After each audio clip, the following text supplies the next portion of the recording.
Hi, today I'm going to be reading chapters 26 through 30 of the chapter book Holes. A few words to review. The first one is rummaging. When you're rummaging, you're looking through things, you're searching through like a big mess, or you're looking through things that aren't organized in a messy way. We have hazy. Hazy could be like the weather, where it's kind of foggy, it's kind of hard to see. So think of like this setting right here is a hazy setting, but also sometimes your mind can be hazy where things aren't clear and it's hard to understand. A riot is like an uproar. So when there's a group of people that are upset and make a big mess and they're angry, that's a riot. Chapter 26 starts on page 49. There were no telephones, but word spread quickly through the small town. By the end of the day, everyone in Green Lake had heard that the school teacher had kissed the onion picker. Not one child showed up for school the next morning. Miss Catherine sat alone in the classroom and wondered if she had lost track of the day of the week. Perhaps it was Saturday. It wouldn't have surprised her. Her brain and heart had been spinning ever since Sam kissed her. She heard a noise outside the door. Then suddenly a mob of men and women came storming into the school building. They were led by Trout Walker. "There she is!" Trout shouted. "The devil woman!" The mob was turning over desks and ripping down bulletin boards. "She's been poisoning your children's brains with books," Trout declared.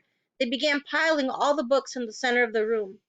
"Think about what you are doing!" cried Miss Catherine. Someone made a grab for her, tearing her dress, but she managed to get out of the building. She ran to the sheriff's office. The sheriff had his feet up on his desk and was drinking from a bottle of whiskey. "Morning, Miss Catherine," he said. "They're destroying the schoolhouse," she said, gasping for breath. "They'll burn it to the ground if someone doesn't stop them." "Just calm your pretty self down a second," the sheriff said in a slow drawl, "and tell me, what are you talking about?" He got up from his desk and walked over to her. "Trout Walker has—" "Now don't go saying nothing bad about Charles Walker," said the sheriff. "We don't have much time," urged Catherine. "You've got to stop them." "You're sure pretty," said the sheriff. Miss Catherine stared at him in horror. "Kiss me," said the sheriff. She slapped him across the face. He laughed. "You kissed the onion picker. Why won't you kiss me?" She tried to slap him again, but he caught her by the hand. She tried to wriggle free. "You're drunk," she yelled. "I always get drunk before a hanging." "A hanging? Who?" "It's against the law for a Negro to kiss a white woman." "Well then, you'll have to hang me too," said Catherine, "because I kissed him back." "It ain't against the law for you to kiss him," the sheriff explained, "just for him to kiss you." "We're all equal under the eyes of God," she declared. The sheriff laughed. "Then if Sam and I are equal, why won't you kiss me?" He laughed again. "I'll make you a deal. One sweet kiss and I won't hang your boyfriend. I'll just run them out of town." Miss Catherine jerked her hand free. As she hurried to the door, she heard the sheriff say, "The law will punish Sam, and God will punish you." She stepped back into the street and saw smoke rising from the schoolhouse.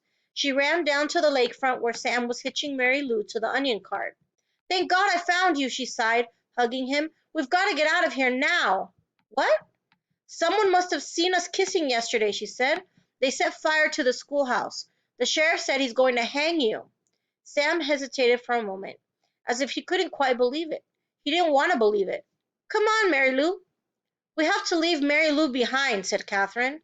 Sam stared at her for a moment. There were tears in his eyes. "Okay."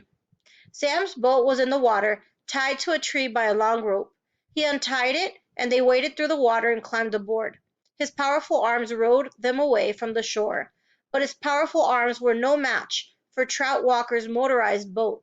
They were little more than halfway across the lake when Miss Catherine heard the loud roar of the engine. Then she saw the ugly black smoke. These are the facts. The Walker boat smashed into Sam's boat. Sam was shot and killed in the water. Catherine Barlow was rescued against her wishes. When they returned to the shore, she saw Mary Lou's body lying on the ground. The donkey had been shot in the head. That all happened 110 years ago. Since then, not one drop of rain has fallen on Green Lake. You make the decision. Whom did God punish? 3 days after Sam's death, Miss Catherine shot the sheriff while he was sitting in his chair drinking a cup of coffee. Then she carefully applied a fresh coat of red lipstick and gave him the kiss he had asked for. For the next 20 years, Kissing Kate Barlow was one of the most feared outlaws in all the West. Chapter 27. Stanley dug his shovel into the ground. His hole was about 3.5 feet deep in the center. He grunted as he pried up some dirt, then flung it off to the side. The sun was almost directly overhead. He glanced at his canteen lying beside his hole.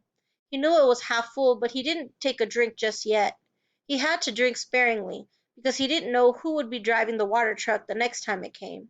3 days had passed since the warden had scratched Mr. Sir. Every time Mr. Sir delivered water, he poured Stanley straight onto the ground. Fortunately, Mr. Pendanski delivered the water more often than Mr. Sir.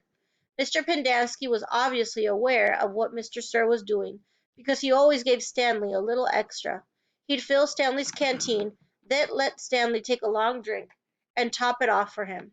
It helped, too, that Zero was digging some of Stanley's hole for him. Although, as Stanley had expected, the other boys didn't like to see Stanley sitting around while they were working. They'd say things like, "Who died and made you king?" Or, "It must be nice to have your own personal slave." When he tried pointing out that he was the one who took the blame for the sunflower seeds, the other boys said it was his fault because he was the one who spilled them. "I risked my life for those seeds," Magnet had said, "and all I got was one lousy handful." Stanley had also tried to explain that he needed to save his energy so he could teach Zero how to read, but the boys just mocked him. "Same old story, ain't it, Armpit?" X-Ray had said. "The white boy sits around while the black boy does all the work. Ain't that right, Caveman?" "No, that's not right," Stanley replied. "No, it ain't," X-Ray agreed. "It ain't right at all." Stanley dug out another shovelful of dirt. He knew X-Ray wouldn't have been talking like that if he was the one teaching Zero to read. Then X-Ray would be talking about how important it was that he got his rest, right? So he could be a better teacher, right? And that was true. He did need to save his strength, so he could be a better teacher. Although Zero was a quick learner. Sometimes, in fact, Stanley hoped the warden was watching them, with her secret cameras and microphones, so she'd know that Zero wasn't as stupid as everyone thought. From across the lake he could see the approaching dust cloud. He took a drink from his canteen, then waited to see who was driving the truck. The swelling of Mr. Sir's face had gone down, but it was still a little puffy. There had been 3 scratch marks down his cheek. 2 of the marks had faded, but the middle scratch must have been the deepest because it still remained. It was a jagged purple line running from below his eye to below his mouth, like a tattoo of a scar. Stanley waited in line, then handed him his canteen. Mr. Sir held it up to his ear and shook it. He smiled at the swishing sound. Stanley hoped he wouldn't dump it out. To his surprise, Mr. Sir held a canteen under the stream of water and filled it. "Wait here," he said. Still holding Stanley's canteen, Mr. Sir walked past him, then went around the side of the truck and into the cab, where he couldn't be seen. "What's he doing in there?" asked Zero. "I wish I knew," said Stanley. A short while later, Mr. Sir came out of the truck and handed Stanley his canteen. It was still full. "Thank you, Mr. Sir." Mr. Sir smiled at him. "What are you waiting for?" he asked. "Drink up." He popped some sunflower seeds into his mouth, chewed, and spit out the shells. Stanley was afraid to drink it. He hated to think what land of vile substance Mr. Sir might have put in it. He brought the canteen back to his hole. For a long time he left it beside his hole as he continued to dig. Then, when he was so thirsty that he could hardly stand it any more, he unscrewed the cap, turned the canteen over, and poured it all out onto the dirt. He was afraid that if he'd waited another second, he might have taken a drink. After Stanley taught Zero the final 6 letters of the alphabet, he taught him to write his name, capital Z-E-R-O. Zero wrote the letters as Stanley said them. "Zero," he said, looking at his piece of paper. His smile was too big for his face. Stanley watched him write it over and over again. 0, 0, 0, 0, 0, 0, 0. In a way, it made him sad. He couldn't help but think that 100 times 0 was still nothing. "You know, that's not my real name," Zero said as they headed to the rec room for dinner. "Well, yeah," Stanley said. "I guess I knew that." He had never really been sure. "Everyone's always called me Zero, even before I came here." "Oh, okay." "My real name is Hector." Hector, Stanley repeated. "Hector Zeroni." Chapter 28.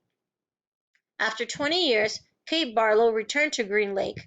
It was a place where nobody would ever find her, a ghost town on a ghost lake. The peach trees had all died, but there were a couple of small oak trees still growing by an old abandoned cabin. The cabin used to be on the eastern shore of the lake. Now the edge of the lake was over 5 miles away, and it was little more than a small pond full of dirty water. She lived in the cabin. Sometimes she could hear Sam's voice echoing across the emptiness. Onions! Sweet fresh onions! She knew she was crazy. She knew she'd been crazy for the last 20 years. Oh, Sam, she would say, speaking into the vast emptiness, I know it is hot, but I feel so very cold. My hands are cold, my feet are cold, my face is cold, my heart is cold. And sometimes she would hear him say, I can fix that, and she'd feel his warm arm across her shoulders. She'd been living in the cabin about 3 months when she was awakened one morning by someone kicking open the cabin door. She opened her eyes to see the blurry end of a rifle 2 inches from her nose. She could smell Trout Walker's dirty feet. You've got exactly 10 seconds to tell me where you've hidden your loot, said Trout, or else I'll blow your head off. She yawned. A red-headed woman was there with Trout. Kate could see her rummaging through the cabin, dumping drawers and knocking things from the shelves of cabinets. The woman came to her. Where is it? She demanded. Linda Miller?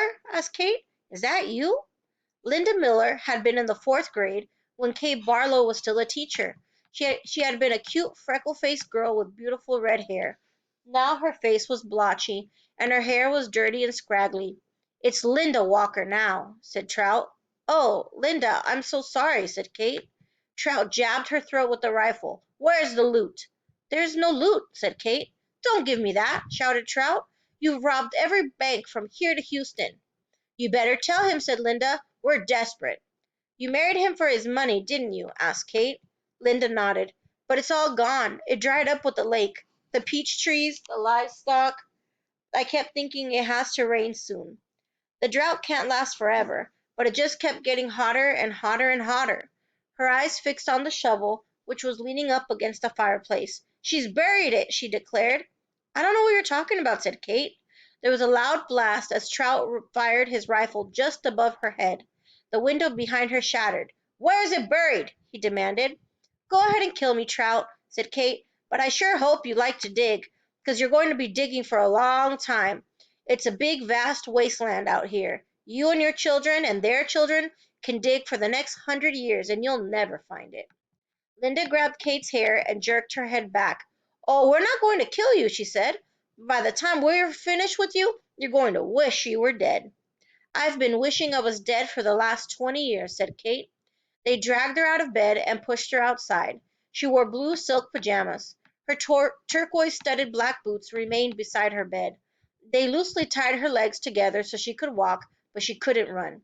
They made her walk barefoot on the hot ground. They wouldn't let her stop walking. Not until you take us to the loot, said Trout. Linda hit Kate on the back of her legs with a shovel. You're going to take us to it sooner or later, so you might as well make it sooner. She walked one way, then the other, until her feet were black and blistered. Whenever she stopped, Linda whacked her with the shovel. I'm losing my patience, warned Trout.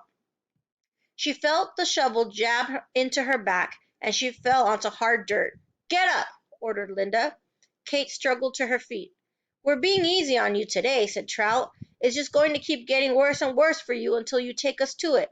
Look out, shouted Linda. A lizard leaped toward them.